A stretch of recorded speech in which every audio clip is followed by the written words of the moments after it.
Chapitre 22. Innocent Mahounvier Dupont était un homme à présent. Il avait fini ses études et dirigeait la société de son père avec rigueur. Il était comblé sur le plan sentimental. Lui et Loukou Thérèse Clarisse s'aimaient à la folie. C'était une jeune Ivoirienne. Elle était étudiante. Cela ne posait pas de problème puisqu'il était lui-même constamment au pays. Ses parents approuvaient cette relation, surtout sa mère, qui avait arrêté ses tournées et se consacrait aux œuvres de charité. Sacrée maman, pensa-t-il, le cœur attendri. Il aimait tant cette femme. Cependant, une ombre vint assombrir ce beau tableau. Mahounvier voulait au moins savoir qui avait été son père, même s'il était mort avant sa naissance comme le prétendait sa mère. Il devait bien avoir des parents quelque part au pays. Quelqu'un ne pouvait disparaître comme ça avec ses origines sans laisser de traces. Sa mère avait toujours été évasive sur le sujet. Cela avait entraîné des disputes entre elle et lui chaque fois qu'il la questionnait. Mais il s'excusait aussitôt qu'elle devenait triste et que des larmes coulaient sur ses beaux yeux. Et que des larmes coulaient de ses beaux yeux. Monsieur Dupont l'aimait beaucoup, c'était réciproque. Seulement, il ne pourrait jamais se ranger à l'évidence de la mort de son père tant qu'il n'aurait pas retrouvé au moins un parent de ce dernier. Même maman Renée n'avait jamais voulu aborder le sujet avec lui. Il s'entendait bien avec ses sœurs. Il ne reparla plus de ce problème. Il donnait l'impression de ne plus s'intéresser au sujet, mais dans le fond, il menait un combat intérieur, celui de quelqu'un qui aurait toujours un vide à combler. C'était décidé, il mènerait seul ses recherches.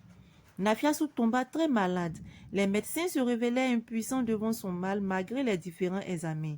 Il n'y avait aucun espoir. Elle avait gardé son mal trop longtemps. Charles Dupont était désespéré, mais il essayait de donner le change.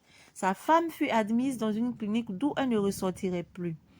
Il ne comprenait pas pourquoi elle avait gardé le secret sur son mal. Il avait fait venir maman Renée sur la demande de Nafiassou pour rester auprès d'elle. Mahounvier était loin de s'imaginer que la maladie de sa mère et son décès allaient lui révéler l'ambiguïté de son histoire. Il détestait déjà cette vérité qu'il avait tant cherché à connaître.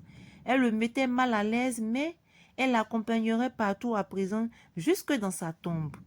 Pauvre maman qui avait toujours su se sacrifier pour épargner les souffrances aux autres. Et son esprit de sacrifice finit par l'entraîner dans la tombe. Nafiassou fut enterrée dans le caveau familial de son mari.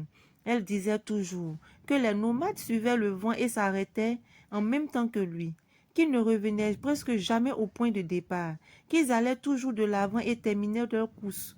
Sa mère avait terminé son parcours, il avait voulu percer le secret de leur origine, elle le lui avait offert sur un plateau d'argent, et maintenant, cet héritage-là lui pesait sur le cœur. Il lui collerait à la peau jusqu'à la fin de ses jours. Les autres ne le soupçonneront jamais, mais lui savait. Il était le fils de sa mère, son frère aussi, et par-dessus tout, le fils de son grand-père. Maman Renée avait promis de l'accompagner dans ce petit village de ses ancêtres à Moincourt. Il partit quelques semaines après. Il avait lu et relu le récit de sa mère, mais il fallait qu'il parte vérifier. Il aurait fortement voulu que sa mère se fût trompée. Il ferait ce retour dans le passé, celui de sa mère et de ses grands-parents. Oui, il ferait ce qu'il appelait son pèlerinage dans son passé. Ah, ainsi s'achève ce passionnant roman, Nafiassou. Quelle histoire! L'histoire retiendra que deux fois, quand les parents s'opposent à l'union de deux personnes, mieux vaut s'en abstenir parce que j'ai eu un cas semblable dans ma famille qui s'est avéré, qui s'est terminé par un malheur. Mieux vaut s'abstenir parce que quel que soit ce que l'on fera, lorsqu'on n'a pas la bénédiction de ses parents, il y a toujours malheur au bout, à la fin. Je ne saurais terminer ce roman sans lire le prélude qui, ma foi, me fait penser que ce roman est plein de mystères, les mystères de la vie. Prélude. Les mystères de la vie sont liés aux lois de la nature. Apprenons à les vivre et cela nous mettra en rapport avec le Créateur, car lui seul incarne le fini et l'infini. De même que nous sommes habités par une pensée et une parole positive, de même soyons toujours optimistes et tout se réalisera inévitablement et positivement.